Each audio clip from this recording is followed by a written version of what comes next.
India live TV, सच सबसे आगे। नमस्कार, आप देख रहे हैं द लाइव टीवी और मैं हूं आपके साथ मुनमुन रहमान। हमास इजराइल जंग में हमास को पहली जीत हो गई है। हमास की पहली जीत हुई है।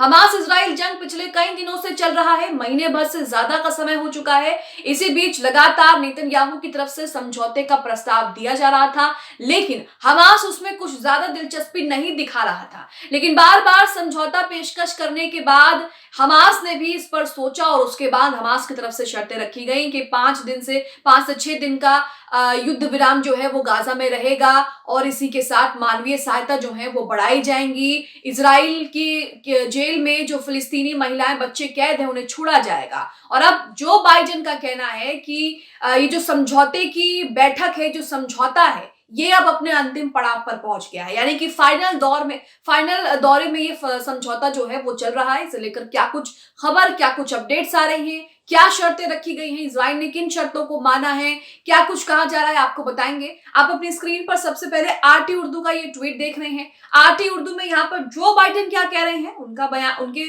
बयान को कोट किया गया है। यहाँ पर जो बाइडेन कह रहे हैं कि गाजा की महिमा और निश्चितता और शांति की आशा अब निकट है। यानी कि यहाँ पर ये इस बात की ओर इशारा कर रहे हैं कि जो समझौता इजराइल और हमास के बीच जंग को लेकर होना था वो अब निकट पहुंच गया है, अब अपने फाइनल पड़ाव पर पहुंच गया है, अंतिम पड़ाव पर पहुंच गया है। उसी के साथ वहां पर हमास के नेता का क्या कहना है ये भी आपको बता देते हैं। तो गाजा नाउ के टेलीग्राम चैनल पर हमास के नेता का बयान शेयर किया है, कोट करते हुए लिखा गया है यहाँ पर, हमास राजनीतिक ब्यूरो के प्रमुख मुजाहिद कमांडर इस्माइल हानिये ने ये कहा है कि हम संघर्ष विराम पर एक समझौते पर पहुंचने के करीब हैं और हमने कतर और मध्यस्थों को अपनी प्रतिक्रिया दे दी है। अब यहां पर हमास के नेता कह रहे हैं कि हम समझौते पर पहुंचने के करीब है और हमने अपनी प्रतिक्रिया भी कतर को दे दी है। कतर जो हमास इजराइल के बीच लगातार मध्यस्थता की भूमिका निभा रहा है। आपको बता दें कि इससे पहले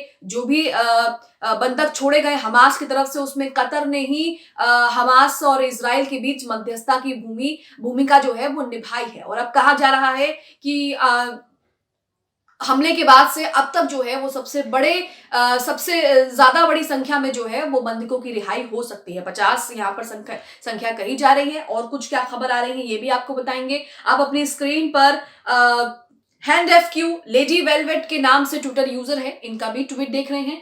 यहां पर इन्होंने बताया है कि क्या क्या चीजें जो है, बुलेट्स पॉइंट जो है इन समझौते के, वो क्या है, क्या समझौता हुआ है, इसे लेकर हमास ने क्या कहा, इजराइल ने क्या कहा, क्या शर्तें रखी गई हैं, टर्म्स एंड कंडीशन दोनों के बीच क्या रखी गई हैं, इनके बारे में यहाँ पर इन्होंने जानकारी दी है। यहाँ लिखा है कि अल कुद्स अखबार के अनुसार कैदी विनिमय सौदे की घोषणा की गई है।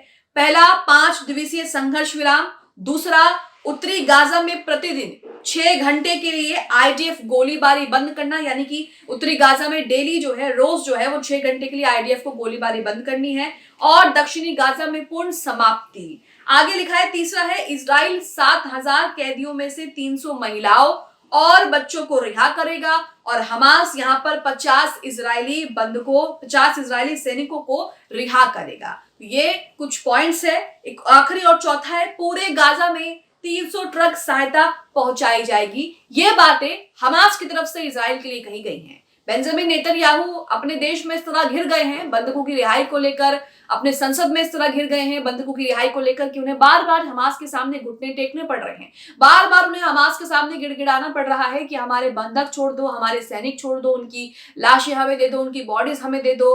और यहाँ पर अब हमास भी दिलचस्पी दिखा रहा है। कहा जा रहा है कि दोनों के बीच जो समझौता होना था, हालांकि इससे पहले भी समझौते की कई खबरें आई हैं जिसमें समझौता होता है, बातचीत होती है, लेकिन उसके बाद दोबारा से जो है वहीं पर ही जहां से शुरू होता है वहीं आकर अटक जाता है, यानी कि समझौता नहीं होता है। लेकिन यहां पर जो है इस बार कहा जा रहा है कि संघर्ष विराम पर एक समझौते पर इजराइल और हमास दोनों करीब पहुंच चुके हैं। हमास के नेता भी यही बात कह रहे हैं, जो बाइडेन भी यही बात कह रहे हैं। तो अब अंदाजा लगाया जा रहा है, कयास लगाए जा रहे हैं। उम्मीद है कि गाजा में अब लोगों को इजरायली बमबारी से राहत मिल सकती है, क्योंकि दोनों के बीच जो है वो समझौता कहीं ना कहीं कई हद तक हो चुका है और कई हद तक दोनों में आपस में जो है वो सहमति बन चुकी है समझौते को लेकर। तो गाजा में जो लोग लगातार इजरायली बमबारी का सामना कर रहे हैं। गाजा में जिस तरह से लोग बिना खाने, बिना पानी और बिना दवाइयों और बिना जरूरी सुविधाओं के रह रहे हैं, उनको अब यहाँ पर राहत मिलने की उम्मीद है। उन्हें अब जो है यहाँ पर कुछ थोड़ा सुकून मिल सकता है। उनके लिए राहत भरी खबर है कि अब अगर समझौता दोनों के बीच होता है तो यहाँ पर गाजा में कई लोगों को राहत मिलेगी और साथ ही जानमाल का नुकसान भी कम होगा। हालांकि अंतिम पड़ाव पर समझौता पहुंच चुका है, लेकिन ऐन वक्त पर कुछ भी हो सकता है। इसी के साथ जागरण का आर्टिकल आप अपनी स्क्रीन पर देखिए। इस जागरण के आर्टिकल में दोनों के बीच समझौते को लेकर क्या बातचीत हो रही है, क्या चीजें सामने आ रही हैं, वहां पर इस आर्टिकल में इसे लेकर बात की गई है। तो यहाँ पर हेडलाइन में लिखा है कि इजराइल हमास वॉर, तो क्या गाजा में बंधकों की जल्द होगी रिहाई? जो बाइडेन के एक बयान ने जगाई कई परिवारों को उम्मीद। ये उम्मीद गाजा में रह रहे लोगों के लिए भी है और जिन लोगों को हमास ने बंधक बना लिया है, जिन इजरायली लोगों को हमास ने बंधक बनाया है, उन परिवारों के लिए भी है। तो यहाँ आगे लिखा है कि अमेरिकी राष्ट्रपति जो बाइडेन हमास के कब्जे में फंसे लोगों को छुड़ाने के लिए इजराइल और हमास के बीच समझौता बैठक को लेकर एक पॉजिटिव खबर सुनाई है। बाइडेन ने कहा है कि गाजा में हमास लड़ाकों द्वारा बंधक बनाए गए लोगों की रिहाई सुनिश्चित करने के लिए एक समझौता होने वाला है। तो ये जो बाइडेन साफ ये कह रहे हैं जागरण की खबर के मुताबिक। बाइडेन ने कहा है कि मुझे विश्वास है कि जल्द बंधकों को रिहा कराने के लिए समझौता होगा। तो यहाँ पर जो बाइडेन जो कह रहे हैं उससे उम्मीद तो यही जताई जा रही है कि इस बार दोनों के बीच समझौता हो जाएगा और अगर समझौता होता है तो हमास की पहली जीत यहाँ पर हो जाएगी, क्योंकि इजराइल ही हमास के आगे आकर चुका है। इजराइल ने ही समझौते की पेशकश की है शुरू से लेकर आखिर तक, और इजराइल ही लगातार अपने बंधकों की रिहाई को लेकर अपने देश में विरोध झेल रहा है। इस्राएल के प्रधानमंत्री बेंजामिन नेतन्याहू लगातार अपने ही देश में अपने ही लोगों के बीच जो हैं वो घिरे हुए हैं। तो यहाँ पर पहली जीत, अगर समझौता होता है तो गाजा में लोगों को राहत मिल जाएगी, गाजा में मानवीय सहायता पहुंचेगी, गाजा में जो लोग लगातार इजरायली बमबारी का सामना कर रहे हैं उनके लिए राहत की खबर होगी और साथ ही यहाँ पर हमास की पहली जीत होगी। इसी के साथ आगे आर्टिकल में लिखा है कि हमास के खिलाफ गाजा पट्टी में इजरायली सैनिकों की सैन्य कार्रवाई जारी है। संयुक्त राष्ट्र अमेरिकी सहित पूरी दुनिया युद्ध विराम की वकालत कर रही है। इजराइल का कहना है कि जब तक हमास सभी बंधकों को रिहा नहीं कर देता तब तक जंग जारी रहेगी। हमास को लेकर, हमास समझौते को लेकर इजराइल शुरू से यही कह रहा था। हालांकि अब जब उनके अपने ही देश में विरोध हो रहा है, सवाल उठ रहे हैं, तो यहाँ नरम पड़ रहे हैं। वहीं बंधकों को रिहा कराने के लिए अमेरिका, इजराइल और हमास के बीच एक समझौता चल रहा है जिसमें कतर अहम भूमिका निभा रहा है। तो मैंने आपको पहले ही बताया था कि कतर लगातार इजराइल हमास जंग में अहम भूमिका निभा रहा है मध्यस्थता को लेकर, और लगातार वो दोनों के बीच मध्यस्थता कराने की कोशिश कर रहा है। समझौते में भी कतर की भूमिका अहम रहती है।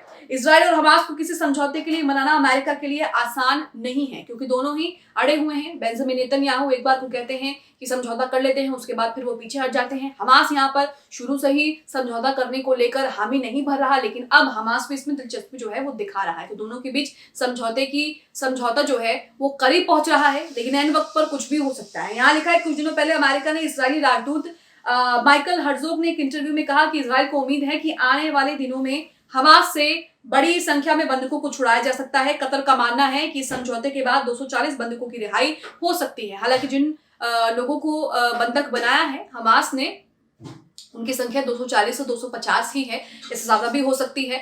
और अब कहा जा रहा है कि कतर जो ये मध्यस्थता निभा रहा है दोनों के बीच, इसमें बड़ी संख्या में बंधकों की रिहाई की उम्मीद जो है वो जताई जा रही है। इजराइल ने गाजा के सबसे बड़े शरणार्थी शिविर जबालिया और पास के तटीय शिविर के निवासियों को खाली करने की चेतावनी भी दे दी है। जानकारी के मुताबिक इस युद्ध में अब तक 11,000 से ज्यादा फिलिस्तीनी मारे जा चुके हैं, जिसमें से कई बच्चे हैं, और ये 11,000 जो आंकड़ा है ये और भी ज्यादा बढ़ सकता है, क्योंकि वहां पर तो कम्युनिकेशन के सारे रास्ते बंद हैं। वहां पर कम्युनिकेशन के सारे रास्ते बंद होने के साथ कोई ऐसी सुविधाएं भी नहीं है जिससे पता चल सके कि वहां पर कितने लोगों की मौतें हो रही हैं। कई लाशें तो मलबे में ही दफन हो गई होंगी। तो ये सब तस्वीरें जो है वो सामने आ रही हैं। फिलहाल ये खबर है कि दोनों के बीच जो है वो समझौता हो सकता है, और अगर समझौता होता है तो गाजा के लिए सबसे बड़ी खुशखबरी है, गाजा के लोगों के लिए, और वहीं हमास की भी यहाँ पर पहली जीत हो जाएगी। आप इस समझौते को लेकर क्या सोचते हैं? हमास और इजराइल के बीच जो समझौता हो रहा है, जिन शर्तों पर समझौता हो रहा है, उसे लेकर क्या सोचते हैं? कॉमेंट बॉक्स में अपनी राय जरूर दें। द लाइव टीवी, सच सबसे आगे।